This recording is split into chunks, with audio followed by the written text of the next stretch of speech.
Welcome, KPR families. We are very grateful to have so many present and future KPR parents joining us this evening as we talk about the transition to kindergarten, some of the challenges and emotions that these upcoming changes may evoke for your child, and some strategies that you can use to help support your child with this important change in their life. At KPR, our partnerships with families are truly valued as we work together to support the success of all of our students. My name is Chris Coster-Lilly, and my role at KPR is to support our mental health services, psychological services, and speech language services. I am joined this evening by my colleague, Lauren Knapp, who is our mental health lead at KPR. We are also joined by an amazing team behind the scenes, Ryan Weir and Shauna Rhodes, who will help us to ensure that this evening runs smoothly. Thank you, Ryan and Shauna, for your support. As we begin this time together, we would like to respectfully acknowledge that the land with which we gather is the treaty and traditional territory of the Mississauga First Nations. We are grateful for our relationship with the First Nations of this territory, for their care for and teachings about the land, the water, and all our relations. As treaty people, we continue our journey to strengthen our understanding of our treaty relationship and of how to move forward together in a good way. We acknowledge the contributions and accomplishments of all Indigenous people across Turtle Island, current and throughout history. At KPR, every day begins with the land acknowledgement. Our Indigenous education team lead our work towards adopting holistic approaches to Indigenous knowledge, and the focus on truth and is a foundational value of the board. We seek to honor the contributions of First Nation, Métis, and Inuit peoples and express our gratitude to all Indigenous peoples for sharing their voices, knowledge, and experiences within KPR. I'm sharing this land acknowledgement with you today as a settler on the treaty and traditional territory of the Mississauga First Nations. Lauren and I are joining you this evening from the Education Center in Peterborough and recognize that you may be joining us from various places within our board. We are all treaty people. This acknowledgement recognizes the historical and ongoing connection of Indigenous people to the land and emphasizes our collective responsibility to learn, respect, and honor the wisdom and stewardship of those who have come before us and those that we have the privilege of living alongside this territory. At KPR, children will hear personal connections and actions that educators, school leaders, and even their fellow students are making as a way of honoring the calls to action from the Truth and Reconciliation Commission. Tonight, Lauren would like to share her connection to the land. So this is actually my favorite in schools, and when kids share their connections, you may have your own little one come home to say that they'd like to do that at school, and we'd love to hear about it. For me, a connection to the land that I'll share with you, I have a 3-year-old at home. So while you're sending yours off in September, I have a year to go, and I am already worried and thinking and asking questions myself. I am in your shoes. And one of the things when I think about the land, I think about how it teaches myself and my son. We have a favorite mud puddle at the end of our driveway, and sometimes the land and the earth provides us this wonderful, fabulous mud puddle to stomp our boots in. It's his favorite thing when he gets home from daycare, but sometimes we wake up and our mud puddle's gone. And that helps us have a chance to talk about how our world works, how the rain comes and the rain feeds the plants and nourishes all of us, and then the rain returns to the sky to come again. And in those moments of sadness when our mud puddle disappears, it actually is a time that we practice some of the things we talk about tonight as he deals with those big feels. And so when I think about our land acknowledgement, I think about that little guy stomping in that puddle and the land teaching him things in such big and authentic and important ways. All right. We would like to acknowledge that many of you have submitted questions for Lauren and I when registering for this webinar. Thank you. We thank you in advance for your questions, and we've endeavored to respond to many of them throughout our presentation.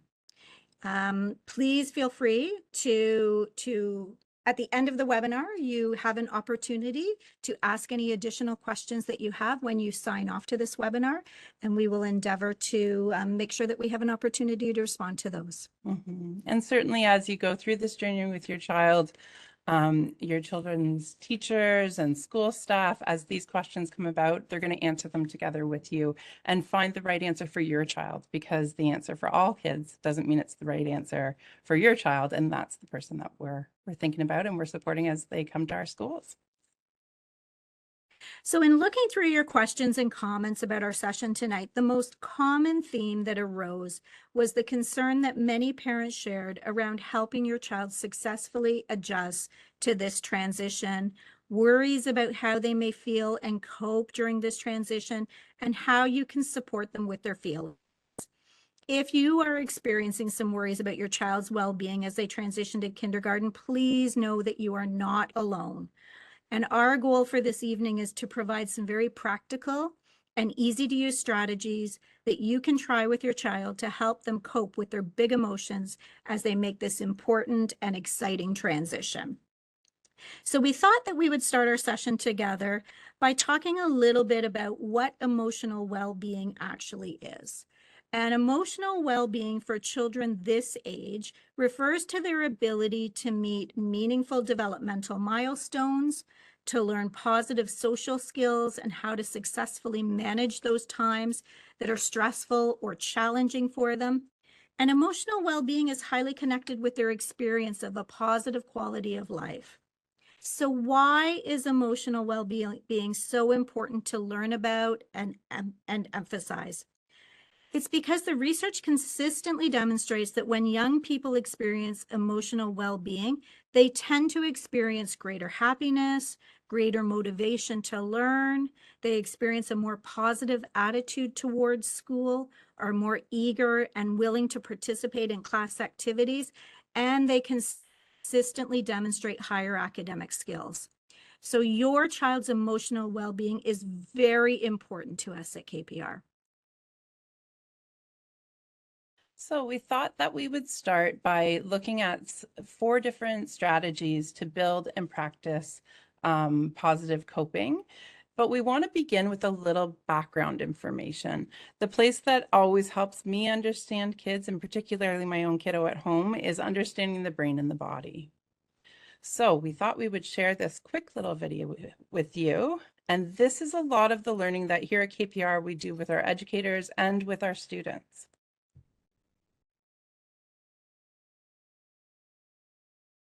Ever felt a big reaction to something and not known why?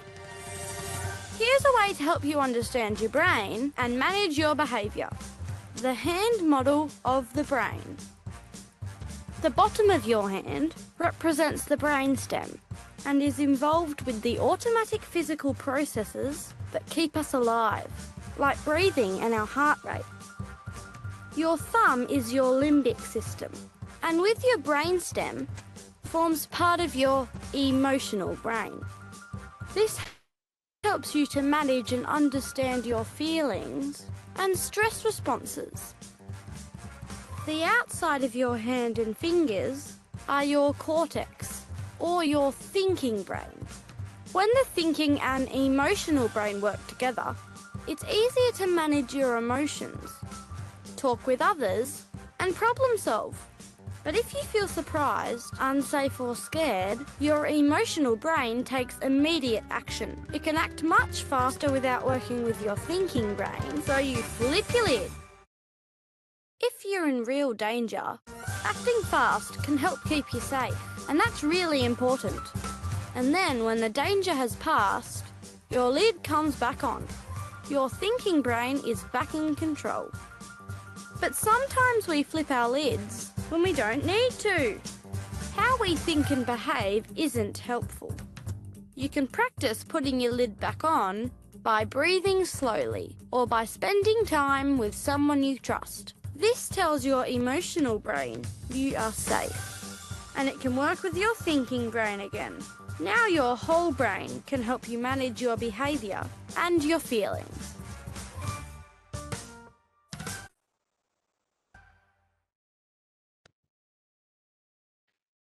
So that video really mirrors some of the conversations we're even having in our kindergarten classes with kids. I have a wonderful colleague who's one of our early childhood educators, and she says, if you can say T-Rex, you can say neocortex. And so we actually are really successful in helping kids understand their brain. We want to share the kid version of this, though, that is a little bit easier sometimes for kids to understand, and often something that you'll hear talked about in our schools, and you may find that your child comes home to talk to you about. And so we introduce the brain as two different characters. We have, oh,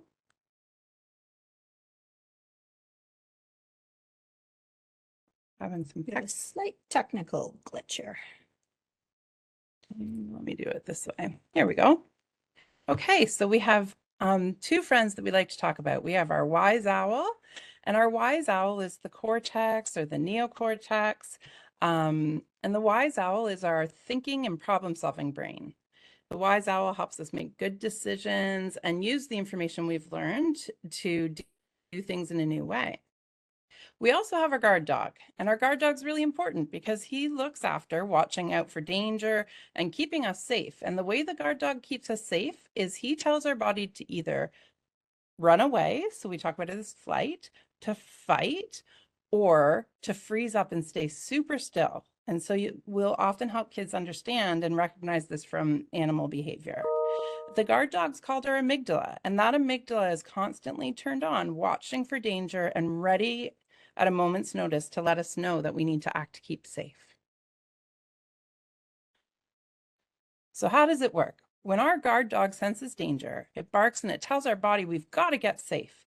And our wise owl flies away because wise owls don't like to hear dogs barking, and that means the guard dog's in charge. And this is actually very, very important because if there's real danger, we need to act very quickly without thinking about it. So we want our wise owl out of the way. But here's the trick. Just like real dogs, sometimes our guard dog is confused and it's just barking at something silly. So maybe it's barking at a worm or a leaf falling out of the tree or other things like my dog, who seemingly is barking at nothing outside my window.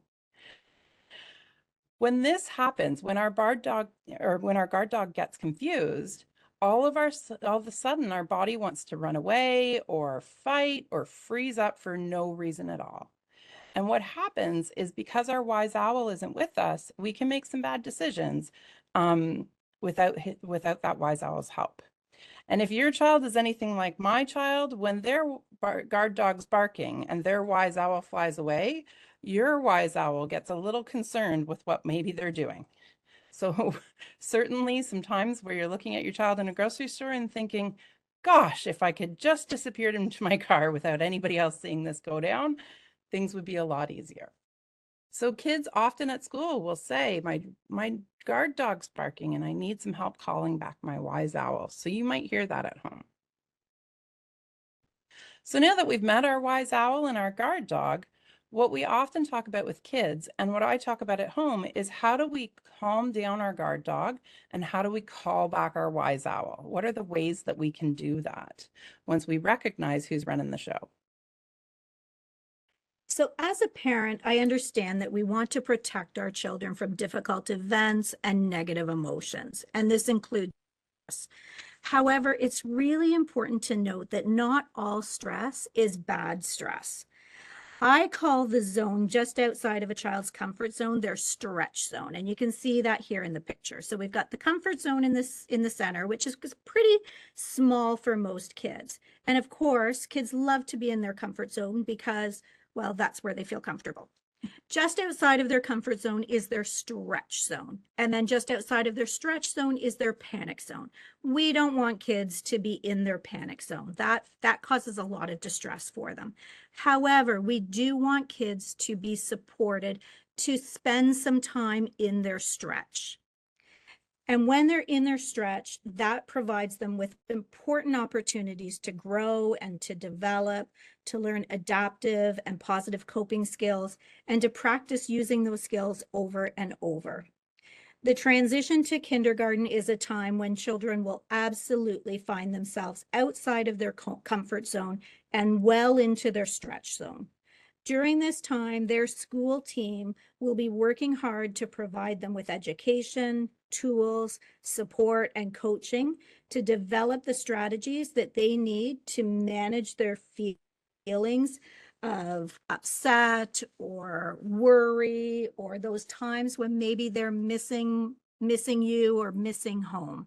So we are going to take a few minutes to share some of the strategies that kids are going to be learning at school when they're in their stretch zone. And we're hoping that that when they're at home, you can help support them to practice some of these strategies.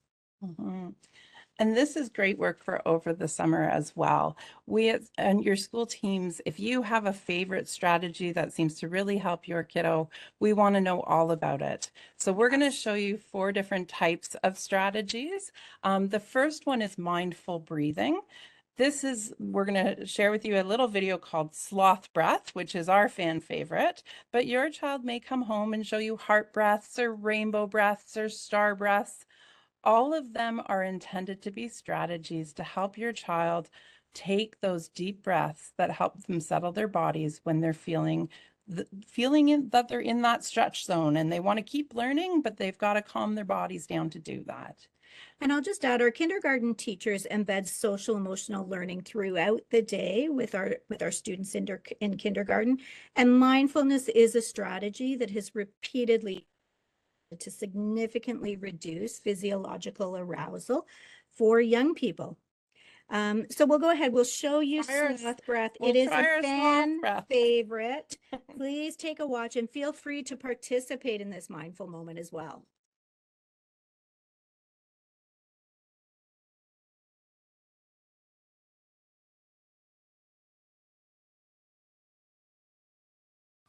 Life can feel pretty busy sometimes. There are so many fun things to do in a day and so many awesome things to learn. But brains and bodies weren't made to be busy all the time. Let's learn sloth breaths to find a moment of calm and rest in every day. First, relax and loosen your body like a lazy sloth and breathe in as you smell a flower. Then breathe out and slowly toss the flower as you stretch. Breathe in and smell the big tropical flower. Then breathe out and gently toss the flower as you stretch your arms. Let's try it. Breathe in and smell the flower. Then breathe out and gently toss the flower as you stretch.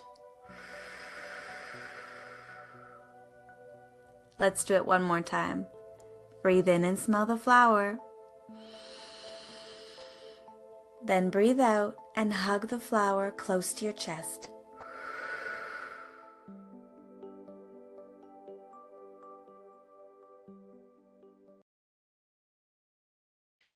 So your child will see videos at school because we understand that these guiding videos really are helpful in helping kids take those deep breaths and settle their bodies. These are certainly available at home through YouTube or apps on your phone, but having that video guidance really does help kids learn the skill, and then they can picture the video in their head when they're needing to use it. So when I'm talking to my little one, we use our deep breaths to calm down our guard dog. But once your guard dog's starting to calm down, it's time to call that wise owl back. And it helps when we call the wise owl back if we speak owl language. Now, the trick about owl language is that in order to speak owl language, we have to remember what the owl's job is. So our wise owl is our cortex.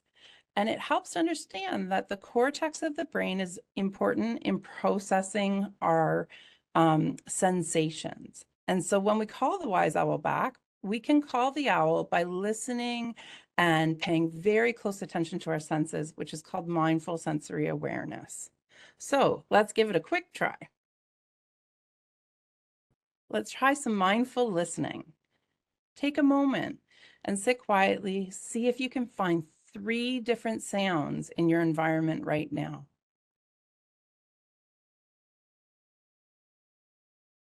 Maybe you found the ticking of a clock or traffic outside or somebody getting ready for bed. And the key here is that by tuning into that special listening, what we're doing is we're calling our wise owl back by using that neocortex. Let's try it again, and we'll try some touch. Can you find 3 different textures that you can feel?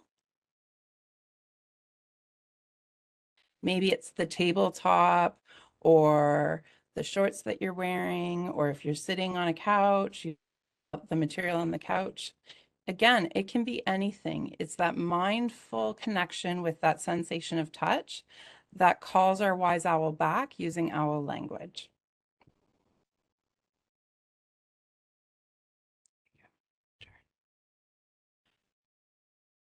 Our third strategy is something that's called heavy work.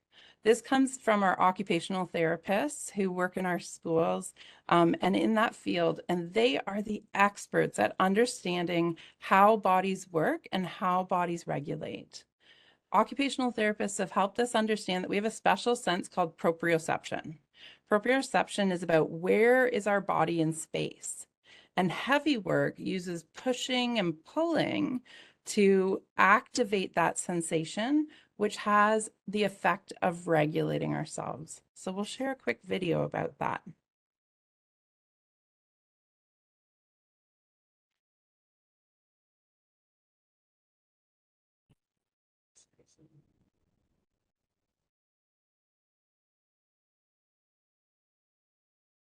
Hi, I'm Lindsay. I'm an OT at Team for Kids, and today me and my friend are going to be working on heavy work that we could do at home. Heavy work engages one of our senses called proprioception, which is also known as body awareness. Heavy work helps tell our bodies where we are in space, and for children who have sensory issues, this helps them feel centered and grounded. Heavy work is any type of activity that pushes or pulls against the body. Animal walks are an example of heavy work. You can do them throughout the day while transitioning, or you can add them into an obstacle course. In this video, the child is pushing a weighted ball, but when at home, any basket or bag will do. You can load up a laundry basket with clothes or toys to make it heavy and have the child find a spot to put it. You can make a game out of it and race them or have them hide the basket. The use of filling water into containers or bowls is a great activity for heavy work. You can have the child play with bowls while in the bath or when playing outside.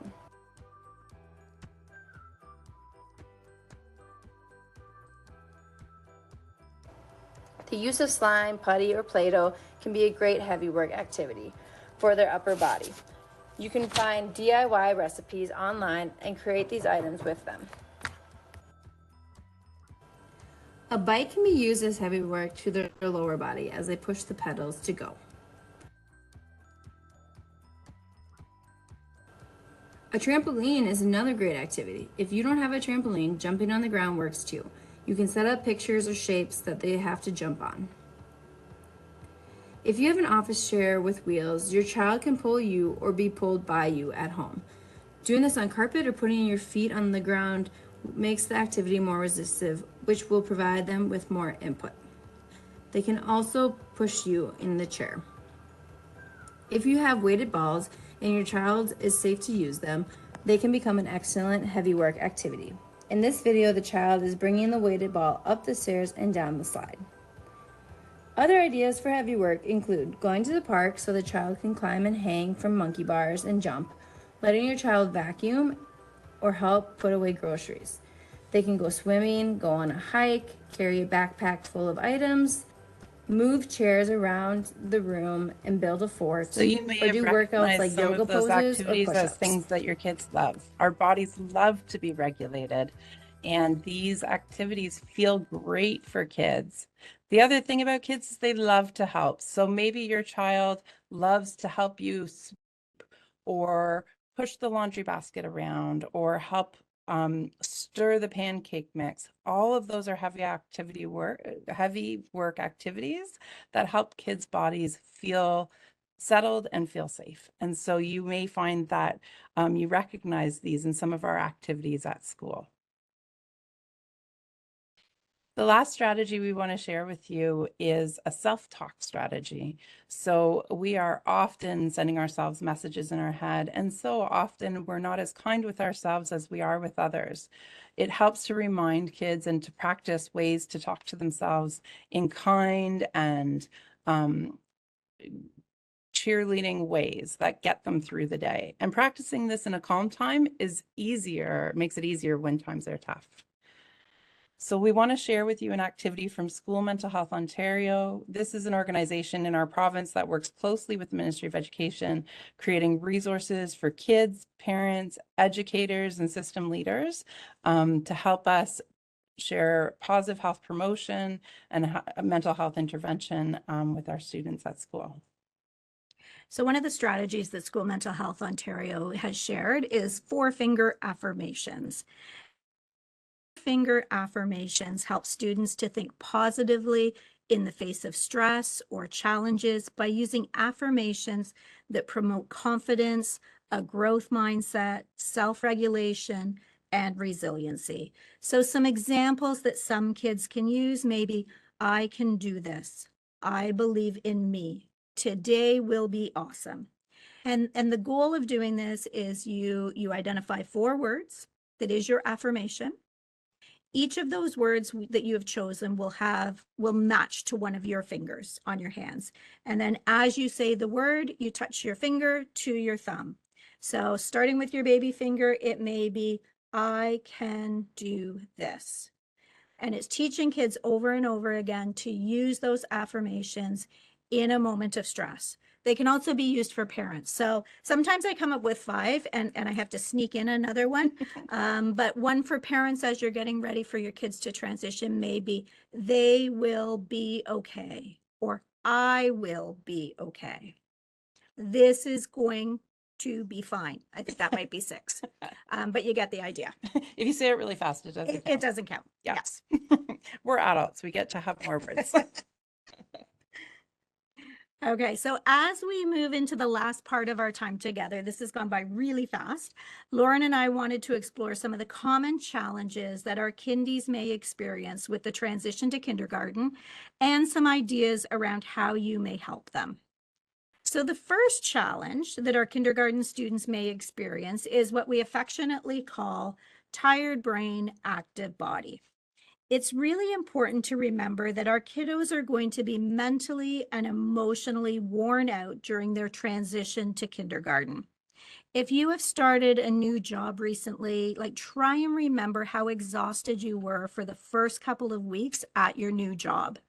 Our kindergartners are trying to navigate a lot of things. They're trying to navigate social relationships and interactions, learning new routines, completing tasks that they may not have a lot of practice with yet, such as changing their shoes or managing zippers or opening lunch containers. Yet, despite the fact that emotionally they may be exhausted, they also may be physically energetic. So some strategies for parents and caregivers, it is important to remember their little bodies may be a mix of feelings when they come home. So some kids might want to sleep. Some kids might need quiet time to themselves. Others may need to exert some of their physical energy that they're experiencing. It might be important to hit up the park. What they might need may also change as they begin to become more adjusted to their new routine. And I guess what we're saying is it's really important to be mindful and aware of the space that your child comes home in and thinking about ways that you can help them to cope with that difficult day that they had. Mm-hmm. I think I know for me as a parent, sometimes just knowing that it's normal helps a lot. Absolutely. And so knowing that I'm expecting a little body to come through the door that's not making tons of decisions, but is moving real quick, puts me in the right mind frame as a parent. So we'll go on to the next one. And I know from the questions that people had asked at the start of this session is that one of the challenges that you may see with your new kindergartner is meltdowns. Like I mentioned, there is a lot going on in their little brains and their little bodies during the transition to kindergarten. And so we can expect that it will be hard for them to manage those emotions. And therefore, we need to predict they exhibit some meltdowns either at school or at home. One of the most important things that we can do when your child is melting down is to be able to help them to regulate. This is best done through co-regulation. And I love the graphic on this slide. So co-regulation happens when their storm meets your calm. That's when the waters begin to soothe.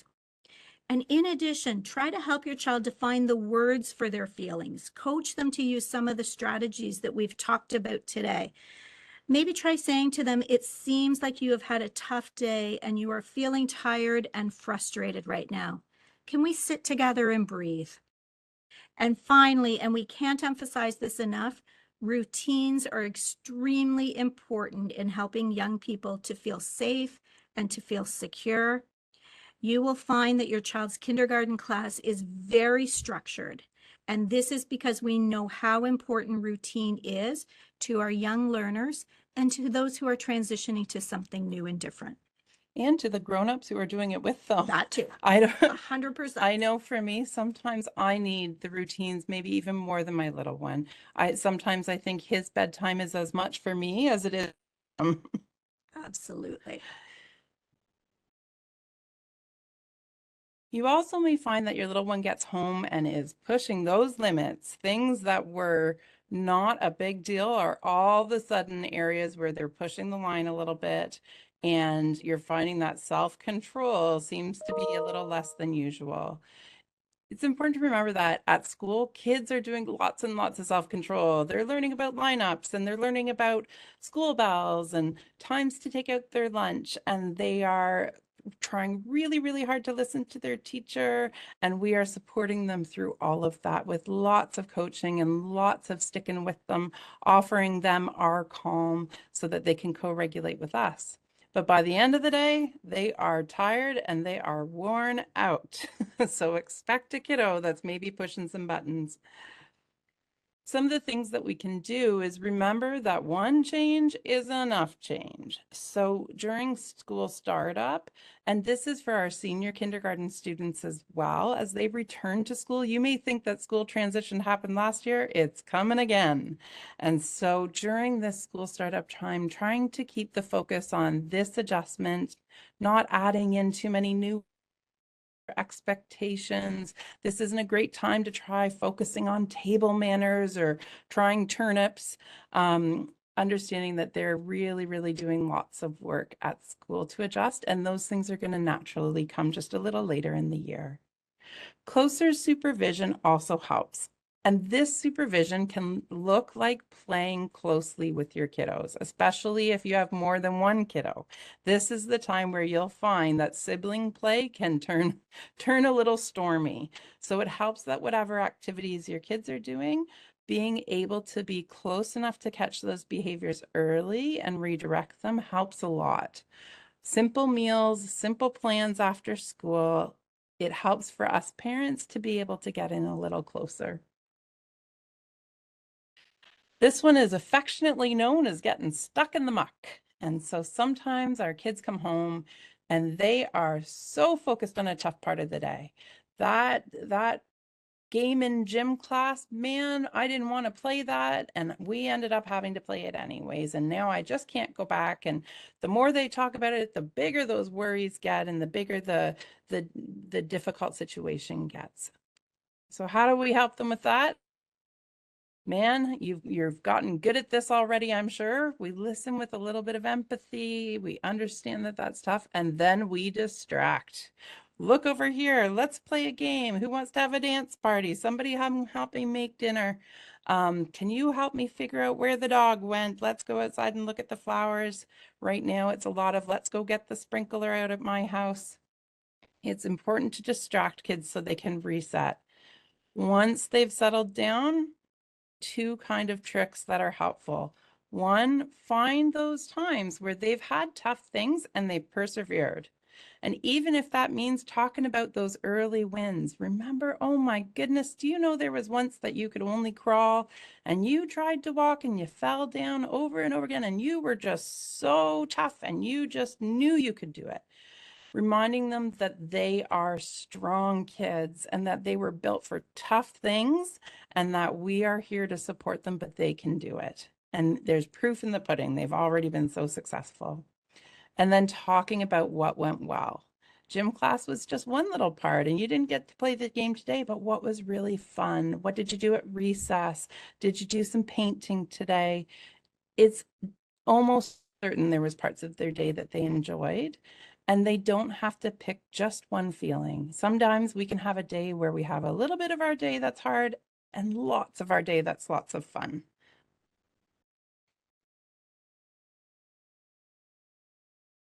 This might be my favorite one with kindies, and it often takes place right in our front office where a sweet little 4 or 5-year-old looks up at their mom and dad and says, "Okay, school, this was really fun, Mummy," or "Auntie, this was a great time. I'm going to go back to daycare now. I'm all done. I've rode the bus. I did the kindergarten. I'm good." They've graduated themselves in by week 2. So when it happens at your house, remember it is completely normal. We love things that are familiar and change is tough. And so what we want to do is help kids focus ahead. It can really, really help to have upcoming activities posted somewhere in your house so you can do some looking forward.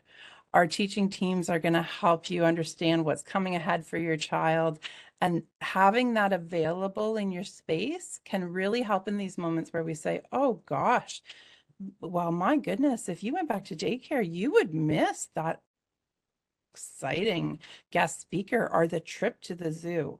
Those are big deals, and we just have to remind kids fun things are ahead. Also reminding them of the path. They work so hard to be big kids, and here they are at school and they did a great job. And now, just like other big kids, we got to keep going to school because we're learning to read and we're learning to write and we're learning to grow. You can't be a dentist and you can't be a firefighter until you get through kindergarten. And so reminding our kids about what is it that's so important about this journey to school. You also may see some of the things that were so lovely to disappear, maybe make their way back. The sippy cup that you thought you threw out, watch for it to come out of the cupboard all of a sudden. You may find that old teddies or blankies, or now you have a little cuddly kiddo who's up in your lap again, which quite frankly is just lovely. What I would suggest in this space is just remember it's gonna pass. Soak up those early behaviors a little bit, enjoy your snuggles, because man, oh man, these little ones are gonna leave it behind quickly. Don't worry too much. All of a sudden the sippy cup will be back in the cupboard. He will be back in the bed, ready for nighttime and there to keep safe all the way till when you send them off to post-secondary. And these behaviors will start to disappear. It's also a good time to do a little check-in on sleep. Coming to school may mean that kids are getting up earlier, so they're needing to go to bed earlier. Bedtime routines may take a little bit longer because kids all of a sudden at bedtime have a million things to tell you about their day. And so they're getting to sleep later. That's normal. But it's important to remember that kiddos this age need about 10 to 13 hours of sleep a night. And remember, every kid's a little bit different. So it's anywhere in that spectrum. And it's a good time to just check in and think, okay, by the time I do the math, when they get out of bed, how much sleep are they getting under their belts? And sometimes when it takes kids a long time to go to bed, it takes them a long time to settle, that can actually be an indication that they need to go to bed a little bit earlier and fall asleep faster. It's a funny thing. And then the last challenge that Lauren and I wanted to talk about is something that I know that many parents and caregivers are really concerned about, and that is that their child may experience some separation anxiety. So we want to remind you that taking on kindergarten can sometimes leave kids wanting the safety of home and being with you. Leaving you for 6 hours a day may be very, very difficult for your child. And it's actually a good sign when they're missing you, when they're missing home, because it demonstrates that they really do have a very secure and positive and healthy attachment with you. There's a couple of things that you can do to manage those periods where your child is demonstrating a little bit of worry or some anxiety around leaving the house for the day, saying goodbye to you at the bus, saying goodbye to you at the yard. One of the things that you can do is show trust in your child's school team.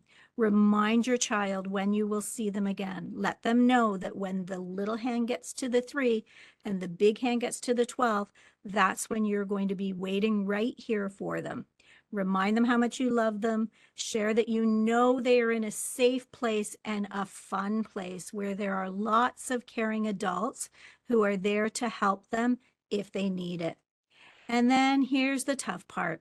It is important to remember that you are leaving them in the school's capable hands.